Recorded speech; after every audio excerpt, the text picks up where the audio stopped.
Today we're going to read Walt Disney's Cinderella. This is the end sheet of the book. And this is the title page, Walt Disney's Cinderella. Once upon a time, there was a girl named Cinderella. She lived with her stepmother. The stepmother did not like Cinderella. She made her work very hard every day. Cinderella had two stepsisters. Their names were Drizella and Anastasia. The stepsisters never had to work. They just pranced around the house in their fancy dresses. And they always made fun of Cinderella because her dress was so plain. One day a letter came to the house. "Drizella! Anastasia!" cried the stepmother. "Listen to this." She read the letter. It said, "The king is giving a ball tonight. His son, the prince, will choose a wife. Every girl in the kingdom must be there." "Then I can go too," said Cinderella. "You?" cried the stepsisters, and they laughed and laughed. "But it says every girl in the kingdom must be there," said Cinderella. The stepmother smiled and said, "Of course you may go, Cinderella. You may go if you do your work first, and if you have a dress to wear." "Oh, thank you," said Cinderella, and she ran up to her room. Some mice lived in Cinderella's room. They were Cinderella's friends. She had even made little clothes for them. "Guess what?" she cried. "I'm going to a ball at the palace." "Hooray!" cried the mice. Then she showed them an old dress. "It just needs a little mending," said Cinderella, "and maybe a sash, and some beads to make it pretty." "Yes, yes, Cinderella," said the mice. "Cinderella!" called the stepmother. Cinderella went downstairs. "I want you to clean the floor and wash the windows and dust the drapes," said the stepmother. "But I did that yesterday," said Cinderella. "Do it again," said the stepmother.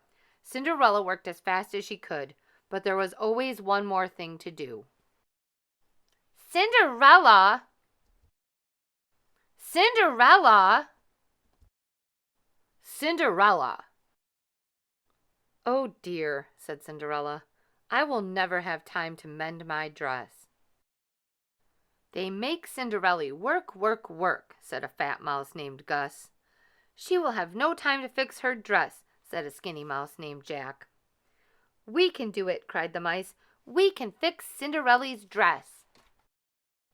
Gus and Jack sneaked into a big room. The stepsisters were dressing for the ball. "I hate this old sash," said Drizella, and she threw it down. "I never want to see these beads again," said Anastasia, and she dropped them on the floor. Jack grabbed the sash. Gus picked up the beads. They took them to Cinderella's room. "Look, we found these," said Gus. "Now we can make Cinderella's dress really pretty," said Jack. They measured, they cut, they folded, they sewed. They worked and worked as fast as they could. The hours went by quickly. Cinderella had to help the stepsisters with their dresses. When she was done, the stepmother said, "It is time to go to the ball, girls. Are you ready, Cinderella?" "No," said Cinderella sadly. "I did not have any time to fix my dress." "Too bad," said the stepsisters. "You must learn to work faster," said the stepmother.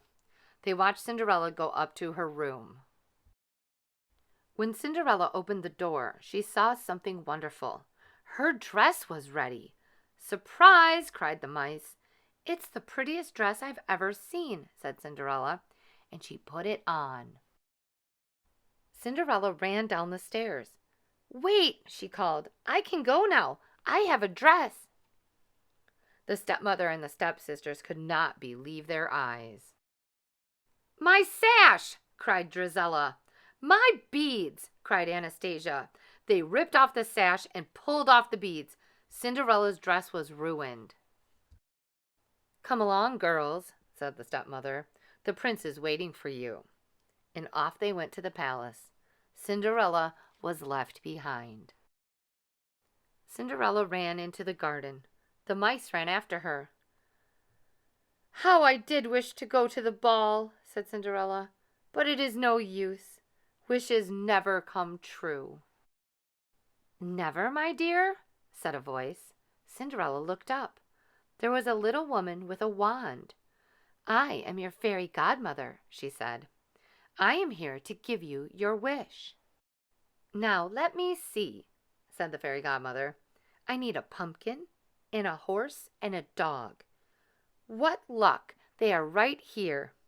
And yes, I will need some mice." When the mice heard this, they began to run, but the fairy godmother stopped them with her wand. "Now for the magic words," she said. "Bibbidi, bobbidi, boo." She waved her wand. The pumpkin turned into a coach. The horse turned into a coachman. The dog turned into a footman. And the mice turned into white horses. "Now hop in, my dear," said the fairy godmother. "But my dress," said Cinderella. "Oh my!" cried the fairy godmother. "I almost forgot." She waved her wand again. Cinderella looked down. Her dress turned into a white gown. Her shoes turned into glass slippers. "Oh, thank you," said Cinderella. "Now hop into the coach," said the fairy godmother. "But remember, all the magic ends when the clock strikes 12. "I won't forget," said Cinderella, and off she went to the palace. At the ball, the king was complaining. "The prince has met all the girls in the kingdom," he said, "and he has not found one he likes." "Give him time," said the Grand Duke. "He has had enough time," cried the king. Just then, Cinderella came into the ballroom. When the prince saw her, he bowed. "May I have this dance?" he asked. "Yes," said Cinderella. All night, the prince danced only with Cinderella. They danced around the floor as if in a dream. Everyone said, "How lovely she is! Who can she be?" The hours went by quickly. Suddenly, the clock began to strike midnight. Cinderella ran down the palace steps. As she ran, she lost a glass slipper. When the prince reached the steps, Cinderella was gone. He picked up the tiny glass slipper. "The girl who wore this slipper is the girl I want to marry," said the prince. He told the Grand Duke to find her. Even before Cinderella was home, the magic ended. The coach turned back into a pumpkin. The coachman turned back into a horse. The footman turned back into a dog. And there were Cinderella and the mice, just as before. The next day, the Grand Duke took the glass slipper to every house in the kingdom. At last he came to the house where Cinderella lived. Cinderella was up in her room. First, Drizella tried the slipper. Her foot was much too long. Then Anastasia tried the slipper. Her foot was much too wide. "Are there any other girls in this house?" asked the Grand Duke. "No," said the stepmother. Just then, Cinderella came downstairs. "Who is this?" asked the Grand Duke. "She is only the maid," said the stepmother. "I don't care," said the Grand Duke. "She too must try the slipper." It fit perfectly. Then Cinderella reached in her pocket and pulled out the other glass slipper. The Grand Duke bowed to Cinderella. "You are the girl the prince says he must marry," said the Grand Duke.